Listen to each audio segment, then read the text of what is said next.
कि जो माहौल इंस्टेबिलिटी का पैदा हो गया है अफगानिस्तान में, उसकी वजह पाकिस्तान है। लेकिन भुगतना पाकिस्तान को भी होगा, जैसे पूरा रीजन भुगत रहा है। बड़ी बात यह है कि अभी जो अफरा तफरी का माहौल बना हुआ है, एक इमरजेंसी एनजीओ है, इटली बेस्ड एनजीओ, वो ये कह रहा है कि 60 लोग अभी तक अस्पताल पहुंचाए जा चुके हैं। तो जो नंबर्स है वो बढ़ने ही वाले हैं, कैजुअलिटी के नंबर्स भी बढ़ सकते हैं। और जो फॉरेन नेशनल्स की कैजुअलिटीज हैं, उससे जो डिसीजन अब लेना होगा इंटरनेशनल कम्युनिटी को, वो देखना होगा, क्योंकि अभी भी बहुत सारे फॉरेन नेशनल्स अफगानिस्तान में फंसे हुए हैं, और अगर वो काबुल एयरपोर्ट तक नहीं पहुंच पाते तो वो अफगानिस्तान से गीता, क्या इसको लेकर कोई अपडेट है कि भारत के इवैक्यूएशन एफर्ट्स पर क्या कोई असर पड़ रहा है? क्या हम थोड़ा सा और स्पीड अप करने की कोशिश करेंगे?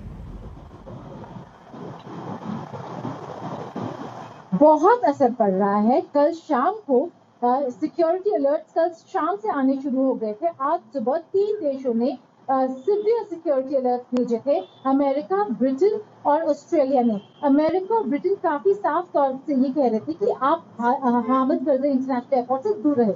लेकिन ऑस्ट्रेलियन सिक्योरिटी अलर्ट में श्वेता बड़े क्लियरली लिखा था कि terror attack, imminent terror attack के अंदेश नजर आ रहे हैं, और इसीलिए सबको दूर रहना चाहिए। ये सिक्योरिटी अलर्ट सुबह था, एक्सप्लोजन शाम को हुआ। फ्रेंच एम्बेसडर कहते हैं कि एक नहीं, अभी भी दूर रहिए, दूसरा भी हो सकता है। कल रात को जब भारत की C-17 काबुल पहुंची तो वो सारे लोगों को वापस ला नहीं पाई जितने उन्होंने सोचे थे लाने के लिए, क्योंकि वो काबुल इंटरनेशनल एयरपोर्ट पहुंच ही नहीं पाए। और अभी भी इतने सारे लोग फंसे हैं, तो सबसे बड़ा चैलेंज भारत के लिए होगा कि कैसे अपने लोगों को और जो अफगान माइनॉरिटीज हैं, सिख और हिंदू कम्युनिटी, या फिर अपने अफगान दोस्तों को कैसे एयरपोर्ट तक पहुंचाया जाए, ताकि एयरपोर्ट से वो लोग फ्लाइट ले सके। अभी तक काबुल एयरपोर्ट अगर आप देखें, बाहर हुआ है अटैक, काबुल एयरपोर्ट के अंदर ब्रीच नहीं हुआ है, क्योंकि वो एक रेड लाइन है। अगर काबुल एयरपोर्ट ब्रीच हो जाता है श्वेता, तो तब अमेरिका बहुत ही ठोस कदम उठाएगा तालिबान के अगेंस्ट, या जो भी एडमिनिस्ट्रेशन है काबुल में उसके अगेंस्ट, क्योंकि ये एक ऐसी जगह है जहां पर अभी भी यूएस फोर्सेस तैनात है। लेकिन सबसे बड़ा चैलेंज यूएस के लिए, जैसे भारत के लिए, यही हो रहा है कि कैसे वो अपने नेशनल्स को एयरपोर्ट के अंदर तक पहुंचा पाए। वाकई सबसे बड़ी चीज दरअसल यही है। अगर काबुल एयरपोर्ट के बाहर यह धमाका हुआ है तो हमारी चिंता सबसे बड़ी क्या बढ़ती है? हमारी चिंता यह बढ़ती है कि वहां पर अभी भी ऐसे भारतीय हैं जो वहां पर फंसे हुए हैं।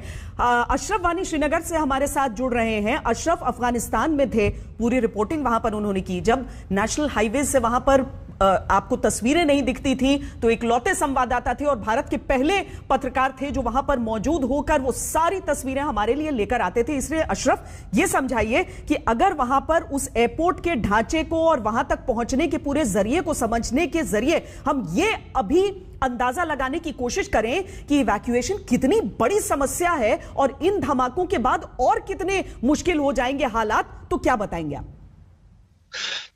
श्वेता, बहुत दिलचस्प सवाल आपने पूछा। दरअसल जब 14 अगस्त तक जब भी जो काबुल का एयरपोर्ट था वहां पर एक सिस्टम बना हुआ था। सिस्टम ये था कि सुरक्षा होती थी, बाहर एक बड़ा द्वार था जिस पर अफगान पुलिस और अफगान के आर्मी के लोग खड़े थे। किसी भी जो साथ होता था, किसी भी यात्री को उसको अंदर जाने की इजाजत नहीं थी। 4 जगह पर स्क्रीनिंग होती थी सामान की, चाहे वो आपके पास कोई बैगेज हो, चाहे आपकी जो पर्सनल तलाशी है। स्नाइपर डॉग्स रखे गए थे वहां पर जो हर चीज की तलाशी लेते थे।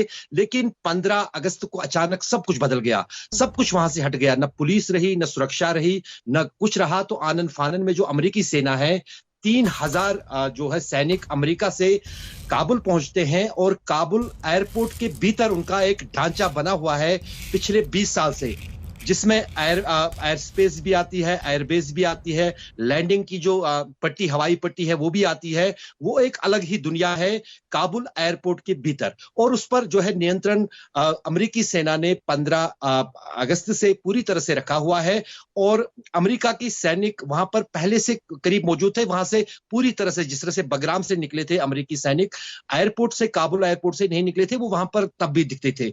लेकिन जब जो आज की हम घटना देखिए उसके बाद जो 15 अगस्त के बाद क्या हुआ, जिसका मन करता है वो एयरपोर्ट के भीतर पहुंच पाता है। कहीं से फिर तालिबान से मदद ले ली अमेरिकी सेना ने। उन्होंने कहा कि उन्हें कि आप बाहर वाली जो स्थिति है भीड़ को काबू कर लीजिए, जिसमें अमेरिकी सैनिकों को फायरिंग भी करनी पड़ी, जिसमें करीब 12 लोगों की जान 10 दिन में गई। कुछ फायरिंग जो है वहां पर तालिबान के लड़ाकों की तरफ से भी हुई। तो कहीं ना कहीं जो है आम तौर पर आम नागरिक या जो वहां पर यात्री होते थे वो उसका शिकार हुए, कुछ घायल हुए, कुछ बेहोश हुए। तो आज की जो स्थिति है, आज सुबह से लगातार जो है, जो अब तालिबान की तरफ से भी कहा जा रहा है कि अमेरिका के पास ये साइबर जो सिक्योरिटी है उससे ये जानकारी मिली थी कि जो आईएसआईएस है उसकी तरफ से कोई हमला बड़ा हो सकता है।